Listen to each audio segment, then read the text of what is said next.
মাজার আছে সব মাজার ভেঙে গুড়িয়ে দাও। যত পীরের খানকা আছে সব পীরের খানকা আগুন দিয়ে জ্বালিয়ে দাও।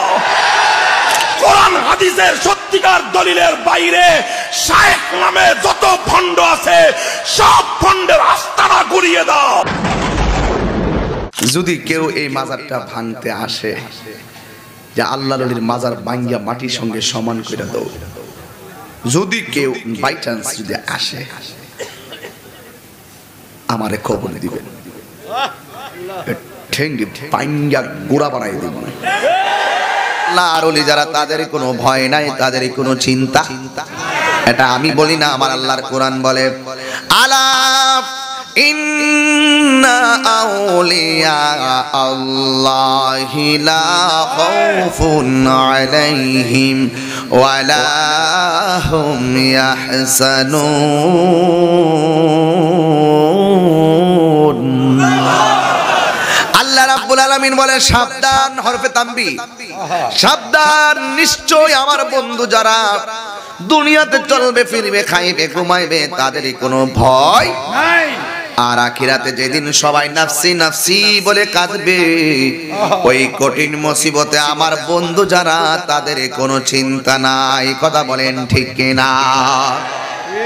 এই জন্য আমার যুবক ভাইরা, বাংলাদেশে অনেক মানুষ আছে যারা ওলি আল্লাহর মাজার জিয়ারতকে পূজার সঙ্গে তুলনা করে। নাউজুবিল্লাহ, 3 দিন পরে কর, আরো জোরে কর নাউজুবিল্লাহ, আরো জোরে কর নাউজুবিল্লাহ।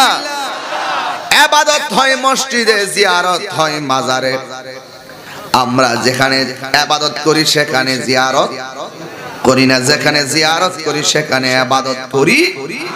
সেখানে আমরা মাজার জিয়ারত করতে গিয়ে যেইভাবে আমরা যে প্রক্রিয়ায় জিয়ারত করি, এই জিয়ারতটাকে যারা পূজা বলে সম্বোধন করতে চাই, আমি নিঃসন্দেহে বলতে পারি ওরা ওই আব্দুল ওয়াহাব নজদির ট্যাবলেট খাইছে।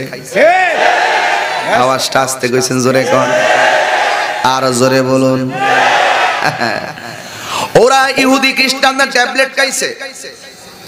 তবে আমি পটিয়াতে বলে যাই, সাবধান, মনে রাখবেন পূজা হয় মন্দিরে, হিন্দু যাই মন্দিরে, বৌদ্ধ যাই পেগোড়ায়, খ্রিস্টানে যাই গির্জায়, মুসলমান যাই মসজিদে।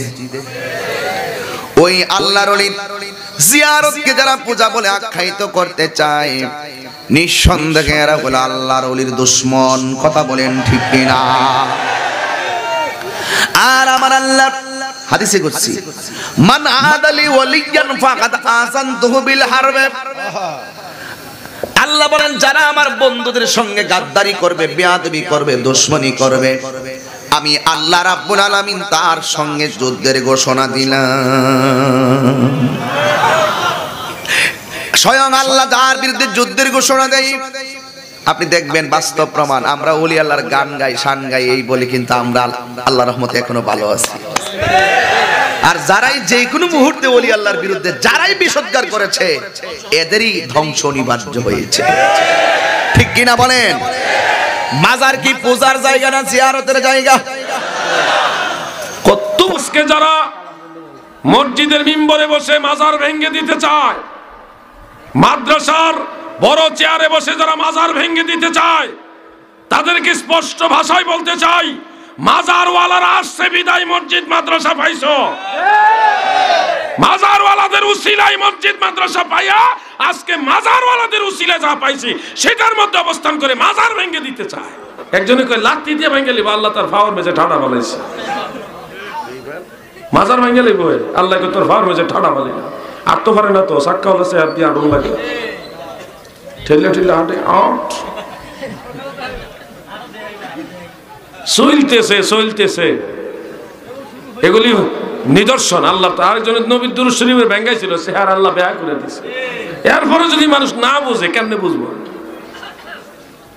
দুরূদ শরীফের ব্যঙ্গ করতো একটা মানুষ তার মনের মাধুরী দিয়ে, মনের সম্পূর্ণ আবেগ দিয়ে নবীর দুরূদ পড়তেছে, হয়তো শুদ্ধ হইতেছে না। আলেম হিসেবে আমাদের দায়িত্ব যে ভাই এইভাবে না এইভাবে পড়ো, এটা শুদ্ধটা শিখাই দেওয়া। ওই শুদ্ধ না শিখায় ব্যঙ্গাইতেছে ব্যঙ্গাইতেছে। তো ব্যঙ্গাইতে ব্যঙ্গাইতে কি হইলো, এমন এক স্ট্রোক করছে, ক্যান্সার হইছে গলার এই যে টন এটাও হচ্ছে গেছে গা, ছাগলের দুধ লাগাইছে, এরপরে এটা বেহা হয়ে গেছে মুখটা। আল্লাহকে দেখ খেলা দেখ।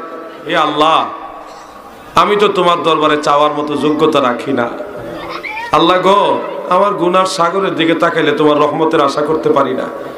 আল্লাহ, তোমার ওলির কাছে আসছি, আমার যোগ্যতা নাই, কিন্তু তুমি যাকে ভালোবাসো ওই আল্লাহ তোমার ওলির কাছে আসছি, ওনার খাতিরে আমার দরখাস্ত কবুল করো। আমাকে আমি বলি আমার কোনো যোগ্যতা নেই, এটাই সত্য। আল্লাহর ওলি, আল্লাহ তোমার বন্ধু, তুমি তাকে ভালোবাসো, তার খাতিরে আমার দিকে মায়ার নজরে তাকাও। আল্লাহর ওলিদের মাজারে গিয়ে এইভাবে দোয়া করবেন, ওসিলা দিয়ে চাইবেন। মাজার বিদ্বেষী যারা, এরা ইসলামের পক্ষের লোক না।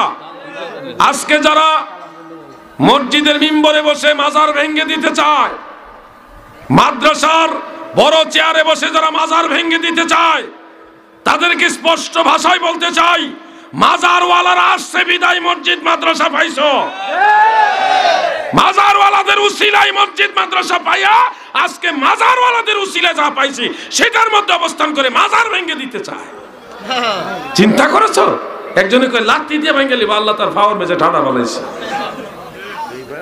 মাজার ভেঙে লিব, আল্লাহ কত শ্বাস রাখেন। একমাত্র আল্লাহর ওলিদের উসিলায়, আল্লাহর মায়ার নজরে বাংলাদেশে এত বড় গজব আল্লাহ দেয় না। বাংলাদেশে করোনা বিপদে হয়ে গেছে।